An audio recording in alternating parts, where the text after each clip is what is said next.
Ladies and gentlemen, may I have your attention, please? The show starts in 3, 2, 1, go.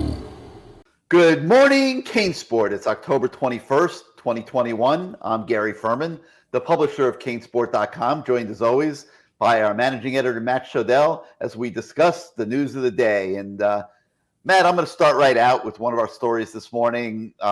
We have an article about NC State players talking about UM. And the prevailing theme of that story is that from the NC State viewpoint, that Miami is a team that is much better than its record. And I thought that for the bulk of today's show, that would be a great discussion point for us. Are the Canes better than their 2-4 record? And I'll start out by saying, yeah, I think they are better than 2-4. But they're not a lot better than 2-4. And here's why. When you're at the level that Miami's at, and if you look at the PFF grades, if you look at the performances on the field, if you look at the horrific tackling, factor in the injuries that they've taken, and the deficient performance of their two coordinators, Rhett Lashley and Manny Diaz, quite frankly, who, Lashley is not having a good year, and neither really is Manny. I mean, they're showing up for games and they're getting just absolutely decimated in the first quarter when teams are rolling out their game plans. There's no way to sugarcoat it. That's coaching. When a team is getting dominated early in the game, it's because the other team prepared for the game better in almost every circumstance. So you put all that together, and Miami is a 2-4 team. But I do think that in reality, they probably should be better than that. I think they're underachieving. Your thoughts on this issue? Well, first of all, they're 1-4 because Central Connecticut State wasn't even a game, so they're 1-4. But it's funny, like Tyler Van Dyke was talking earlier this week about how they should have scored 60 or 70 points against North Carolina. He was talking about how NC State has a good defense, but they're confident, they can score points against NC State basically. And NC State noticed that. When you look at the story this morning, you'll see like their players all watch that clip of Tyler Van Dyke. Their coaches made sure they all saw it. And this is Tyler Van Dyke's a young quarterback. He probably doesn't know any better. And I know you love that quote. You were talking about how great it was. Awesome. I love when a guy talks a little smack. He may not have a lot of foundation to be doing it. Right. But the funny thing is, so this is what I'm talking about. So the funny thing is in college football today, I mean, you shouldn't need any outside motivation to go and do your job and win a college football game. But in today's era, these kids, from one game to the next, you don't know what you're going to get. And all Tyler Van Dyke did was basically get NC State players super pissed off, essentially, which isn't a good thing.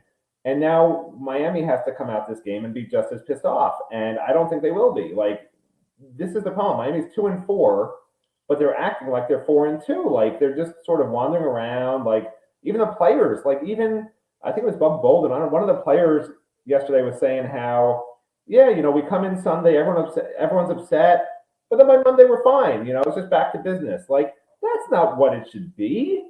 I understand this 24-hour rule. Coaches have had this in place forever. The game, whether you win or lose, it's 24 hours, and then it's out the window. You forget about it. Like, these players should not be forgetting about how bad they've been. They should be mad. They should be angry. NC State's going to be angry because of what Tyler Van Dyke said, and that was basically nothing. So, they have to match that level of anger. And regardless if they're a good 2-4 team or if they should be 4-2. That's all out the window to me. Like they're 1-4. They're not good, but they have the potential to beat NC State, and they do have the potential to beat Pitt. And again, it comes back to I don't know if fans want to hear that. Like, it seems like a lot of fans want them to just lose and get rid of Manny Diaz. Like, I'm sort of torn. Like, I want I like these kids on the team. I want them to reach their goals and do their best and win games. But like we've been saying, if they beat NC State, all bets are off the table for who's going to beat them the rest of the year, because NC State, I think, is almost, probably similar to Pitt in terms of how good they are. Maybe Pitt's a little bit better, and that's on the road. But after that, if Miami beats NC State and Pitt, there's no team better than those two the rest of the way. And, well, then what happens, right? Fans don't want Manny Diaz back, but I keep telling you, if they wanted Manny Diaz gone, they would have already said he's gone. He could have, done the whole thing where, okay, he's being replaced, but he's going to stay to help the kids. They can do that. Other teams have done that. He's under contract. He would be happy to do that for the sake of the kids, and he'd be getting paid to do it and get his buyout and whatever and walk into the sunset in his next great job. They have not done that. So, your question shouldn't be about, are they better than this or worse than that? It's, do they win these next two games? Because if they do, this whole thing that everyone's talking about that Manny's going to be gone this week or next week could be flipped on its head. And that's not what fans want, but that's just the reality. I mean, I'm a truth teller. Like you say, I'm combative. I'm not combative. I'm a truth teller. That's just what I think it is. Here's the thing. 2-4, 4-2, 3-3. It's all kind of whatever.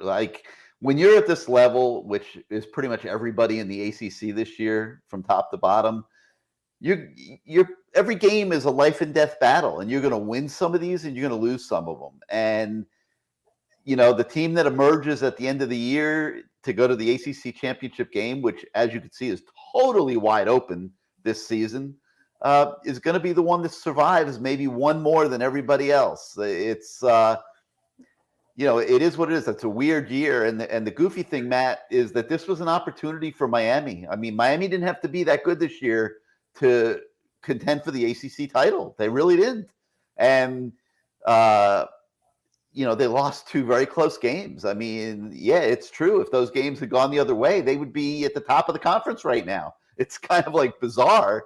But to me, that would have been a mirage. And Miami needs to live in reality. And the reality is that Miami is a school that should be contending for the ACC title every single year, that should be in the national picture, should be relevant, should be a lead representative of the ACC conference, along with a Clemson. And the longer you keep going and accepting anything less than that, the worse it's going to get. So I like what I'm seeing from the university. I like that they, behind the scenes, are being proactive, as I reported a couple of days ago. I'm hopeful that the results of that are going to be positive and that Miami can move on with a more upscale agenda, so to speak, for its football program. But that's getting back to our original point, with NC State feeling that Miami is better than its 2-4 record. And another story we had this morning is the final segment of our top players on the team. We ranked 1 through 20. Now, I want to talk about that a little bit. We haven't done that to this point because I didn't want to give away the list before we posted the whole list. But, we were kind of rattled our brains a little bit on this and putting this list together. And when you look at this ranking, this 1 through 20 ranking of the best players on the Hurricanes, you begin to see what an absolute mess this program's in right now and why it needs to get so much better. And here's why. Okay, today we published number 1, Lou Hedley. Okay, this is a punter that's hardly ever on the football field. Okay, did he even have what do you have, 1 punt at North Carolina maybe? I think 2, but yeah. Yeah, but I mean, this guy's never on the field, okay? And we're naming him the top player on the team. And you know what he probably is when you look at NFL potential and prospects and all that. Because I'm going to tell you who we rank number 2 now. Jalen Knight. This is a running back that got suspended for the first 4 games of the season and is just now rounding into form, had his best game at North Carolina, but we think he's the second best player on the team right now. What you haven't even said yet is he hasn't even started a game this year. I understand. This is my point. He has not even started a game this year. Who else? Well, I think didn't he start the last game? He started against Carolina, I think. But no. Who was the first running back on the field against Carolina? Oh, it would have been Cam Harris. Right. Yeah, okay, so Matt's right. He hasn't started a game this year. And we're naming him the number 2 player on the team. Has hardly done anything yet in his career. we're making him number 2. Okay. Number 3, Charleston Rambo. Okay. So wide receiver that's kind of muddled through the season. He's made a couple nice catches or whatever. Certainly not having the type of season that he came here from Oklahoma for. Okay. That's number 3. Okay. Number 4, and I'm really questioning that we did this, but we did it already, so we can't change it, is Bubba Bolden. Okay. Because when we started looking into Bubba Bolden yesterday, and that's another story, by the way, that's on the website. When we started looking into Bubba Bolden and we took a look at his Pro Football Focus grades, they're horrendous. Okay. And we asked Manny Diaz about it, and Manny kind of poo-pooed it and said, those rankings, they don't mean anything, blah, blah. He's not going to throw Bubba Bolden under the bus. Bubba Bolden's getting a lot of reps as a key player on his defense. But the fact of the matter is, whether you believe in Pro Football Focus rankings or not, Matt, Bubba Bolden's not having a good season, and we see it with the naked eye, and the grades back that up. Okay, so we got him number 4. And then at number 5 today, we've got James Williams, who is a true freshman, who's worked his way into the starting lineup, made some great plays against Carolina, made some boneheaded plays against Carolina. We think he's the 5th best player on this team. So you're getting the point. And we could go through 6, Restrepo, 7, Tyreek, 8, Tyler Van Dyke, okay? 9, Keyshawn Smith, who's had a very up and down season. Jared Harrison Hunt, who probably should have been a little higher than 10 because he is actually grading great. But the point I'm making, folks, is this. And Matt, I want you to expound on this.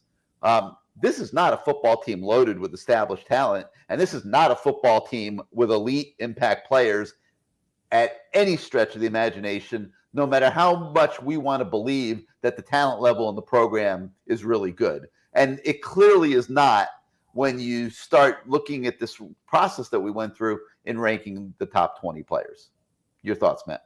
Yeah, I mean, it's like, it's like one of those horror movie remakes, part 10, where nobody really wants to see it anymore. It's just there's nobody there that excites you. It's just like a bunch of guys. And when you go from 1 even to 20, to me, there's not like a big difference. Like, I can't remember who ranked number 20, but whoever it is, it's like they're not that far behind the number 1 guy. There's just not. There used to be, 7, 8, 9, 10 guys who would be NFL prospects who would be killing it. And, normally you'd have Derek King up there, hurt. Normally you'd have Mike Harley up there, disappeared. Normally you'd have Will Mallory up there, can't catch a pass. You go down the list of guys who are coming back. Nesta Silvera can't keep his head straight and isn't consistent. Having a very quiet season. Yeah, all the guys who were supposed to, like when we did our preseason list, these were the guys who were in the top 10. And as you go down that list, not one of them has performed up to expectation. Not one of them, except for Lou Hedley. And that's a scary thing. Even the transfers coming in. You could argue that Charleston Rambo maybe has lived up to expectation. He has in a couple of games, but there's not the consistency there. Tyreek Stevenson has not been as good as I thought he'd be. He's been okay, but he can't keep up with the speedy little receivers. He bites on double routes. Takes gambles too much. So like there's just not a lot of high level talent. And as it pertains to Manny Diaz, like if Manny Diaz was in his first or second year, which he almost is, you'd give him a pass because like it's somebody else's guys and they're not real good. So like you can't expect them to win with these guys. Honestly, the players they have available to them right now are not real good. But he chose every one of them. On defense, it's year 3. Yeah, it's year 3. And now on offense, he's chosen most of them. So the seniors and the redshirt juniors are not his kids, but those aren't really the kids that are playing that much anyway. This is sort of a young group. It's his players, and you don't see him getting better. So that's a real problem. And to me, like here's the big picture. Okay, so Manny Diaz talked yesterday about how they can't take a lot of recruits. Their roster is too bloated, right? So they're I think whatever number of like the under 10 commitments right now, they're going to wind up with maybe if Manny stayed, which most I don't think he will. Most don't think he will. If he's for some bizarre reason stayed, they're looking at a class of 11 or 12 regardless. Like that was the plan before the season, 11 or 12 signees, because with the COVID number, so many kids get that extra year. You only have 85 total you can take, so that new 32 number goes out the window anyway. But Okay, here's the ray of hope. You get rid of Manny, okay? You get rid of the fat on the roster, and you need a nasty coach who just says, screw it. These guys are gone. They're all one-year renewables. Get rid of the guys you don't need. Free up 32 spots, okay? Sign whatever you can. It probably won't be many because it's going to be a February signing for whoever comes in. I can't imagine there's going to be any December signees. So you get maybe 4 or 5 guys that have gone through the wayside, and then take 10 or 15 transfers. Wherever that coach comes from, if there's some guy at Oregon who I don't remember his name, but I think there's a coach at Oregon you keep mentioning. I can't remember who it is. Well, let's say he comes down here. Maybe some of those commitments that he has will ask to get out of their deal, because when a coach leaves from a program, the NCAA usually will let you say, okay, I'm out of my letter of intent. Maybe he brings down 10 of his kids that he signed to Oregon to come here, or whoever the coach is from wherever, right? So now you get 10 more kids from that program. Now fill up the rest of that 32 or 25, whatever you want to call it, with transfers, because this roster cannot win right away. If they want to win in year one of this new coach, they got to take probably 10 transfers, and those kids are going to want to come here because it's going to be an exciting time with a roster that's not real good. They can come in and make a big impact, live in Miami. I'll give them some stone crabs I get out of my traps as an incentive, and boom. This is how you can win in year one with a new coach with a crappy roster that you have inherited. So it's not like, the Miami administration should be saying, well, we can't win anyway next year. Oh, Manny just beat a number 18 team. Oh, he beat Pitt. Maybe he wins 2 of the last 4, whatever. Let's just give him another chance. We can't win anyway. No, there's a roadmap to how this can actually work in the first year of a new coach, because this is a new era. When Manny Diaz took over for Mark Richt, and when any new coach has taken over in the past, you say give them 2 or 3 years, see who they get, see how guys develop. You can't expect them to win in year 1 or year 2. The new system the NCAA has with these one-time transfer rules and this other stuff, a coach can come in, and if it's the right coach and the right staff, they can win the ACC championship, because the ACC is not real good, next year. Okay? But they can't dilly-dally. You can't just sit on this thing, The sooner they start... Yeah, they're not. They're not dilly-dallying. You keep saying that, but they should have got rid of Manny already. I understand. It's irrelevant. Turning behind the scenes, I understand that. But It's not as big a wheel turning. It's a little tiny wheel. Get the big wheel turning. We'll see. We'll see how things go. I think they're trying to avoid this whole interim thing. But it's going to depend, I think, how the rest of how these next few weeks go. I don't see it as relevant right now to the big picture. I really don't. I'm not at all panicked about it. I think they're getting their ducks in a row behind the scenes. I think they're doing the only panic to it is, why isn't Manny already gone? For those that think he should be, why is what difference does it remain the really coach make? the rest of the year, but we're going to get a new coach? There's no harm in saying that if that's what they're going to do. They haven't decided to do that. That's where the panic is. We don't know that officially. But that's where the panic is for fans. I'm telling the fans, don't panic. It's what needs to take place behind the scenes is taking place behind the scenes. And, obviously if they win 6 games in a row, a decision will have to be made. But if this team's, 7-5, 6-6, 5-7, I think it's pretty obvious what's going to happen. I don't think anybody should panic. I think everybody should take a deep breath, let it play out, cheer for the kids. It's about them at the end of the day.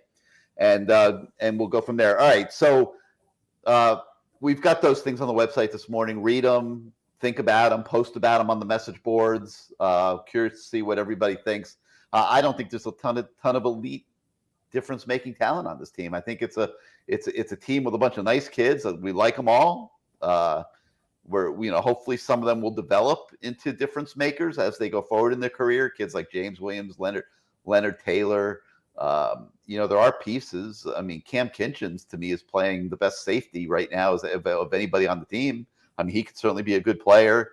What's funny? By the way, I specifically asked Manny Diaz yesterday, because we were talking about Bubba Bolden on this, we have this press availability.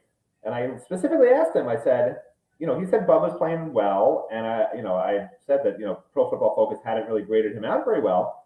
And then as a follow-up, I asked him, well, listen, on your grading system, just generally, how has Bubba Bolden done compared to the rest of the defense? Top half, top quarter? And Manny says, I don't discuss that. So why not? Why can't you say, he's actually in the bottom half for us too? Or, he's in the top quarter for how we do it. Does Manny not know? I'm sure he knows right at the top of his head exactly where Bubba Bolden ranks grading out for the season among his top defensive players, but he won't tell anybody. And like, that's a disservice to everybody. Because if you're playing your guy the most snaps of anybody else on the defense all year, which Bubba Bolden has, along with Gervin Hall, by the way, it's a disservice to the fan base to not tell people the truth on if these guys are playing well or not. If you're playing these guys the most because they're communicating the best and they're playing terrible, say, listen, they got to play better. They're out there because we have a very young defense and they're the best communicators. But, fans went ballistic when we posted that story because it looks like Manny actually thinks that Bubba Bolden is playing great and is grading out great, and that's why he's playing so much. And like Manny did a disservice to himself, and this is why he keeps on cutting off his own, I don't know what the word is. You cut off your something for the whatever, but he's basically cutting off his own legs with fans by doing this sort of thing because he's not being transparent enough to where fans are like, oh, okay, I understand. It's another young safety next to him. The linebacker Corey Flagg doesn't really know for sure like what's going on in the middle because it's his first year starting. Whatever, like explain it to people instead of just saying I can't tell you that, it's secret. All right, so a couple other things on the website this morning. We've got our Mike Harley weekly blog. Cut off your something to spite your face. What is that one? Cut off your nose to spite your face. There you go. That's what I was searching for. You can cut off his legs or his nose. Either way, it works. One guy that's not cutting off his nose to spite his face is Mike Harley, and we've got his weekly blog today on the website. And Mike is a kid that wears his emotions a little bit, and he's trying. Hold on a second. Hi, Manny. Oh, you want me to say nice things? Okay, sorry. Yeah. Okay. Listen, Manny Diaz is doing a great job. I think he deserves another year. I really do. All right. Back to Mike Harley. All right. So Mike's an emotional young kid. I mean, really nice kid. And this was his senior season. And senior seasons mean a lot. This is it. Like he's not getting another year of eligibility. This is really it. And coming off the second half of his season last year, he was really excited about this year and really had big things in mind for himself. And it just hasn't played out the way it was supposed to. And he's hurting. I mean, we sit down with him, to do that blog every week, and you could see it. He's trying to keep his chin up. It's an effort, and you'll feel that when you read and watch some of the clips in his blog this week. But he says a lot of interesting things, and he's been brought up in a religious environment, and he feels very strongly that what this team is enduring right now is God's plan. I mean, he really does. And, everybody out there has different religious beliefs, and everyone's entitled to have whatever religious beliefs they want to have, obviously. But it's really interesting listening to Mike reconciling what they're going through this season as it aligns up with his religious beliefs. And he talks a little bit about other things. He's continuing to try to be a leader with the younger players and things like that. So make sure you read Mike Harley's blog this week. I think you'll find it interesting. We also, listen, there's not a ton going on in recruiting. No argument if anybody's saying that. But, we're trying to keep up with what is going on. And one of the things that we uncovered this week and we report on today is Miami's pursuit of a 4-star defensive end in the 2024 class. And I know you're saying 2024. That's how little there is to write about. Like these coaches, I know what you're thinking. All right, you're thinking these coaches actually believe they're going to still be here in 2024. Well, listen, they have to operate like they are. Okay, they're not sitting there, selling themselves short and saying we're not going to get this done. So they are working on 2024 as well as 2023. So today we bring you a story of a defensive end that was just recently offered by Jess Simpson by the name of T.A. Cunningham. So you can check that out. We also have the replay of last night's Lamar Thomas show on the website this morning. So if you didn't get a chance to watch the show live, you can watch it on tape delay and sink your teeth into that. So that's going to do it for today. We'll be back at you tomorrow. For Matt Shodell, the jokester, I'm Gary Ferman. That's better, better than the rabble rouser you called me earlier. That's true. Thank you so much, everybody, for joining us today on Good Morning CaneSport, and we'll see you tomorrow. Bye-bye.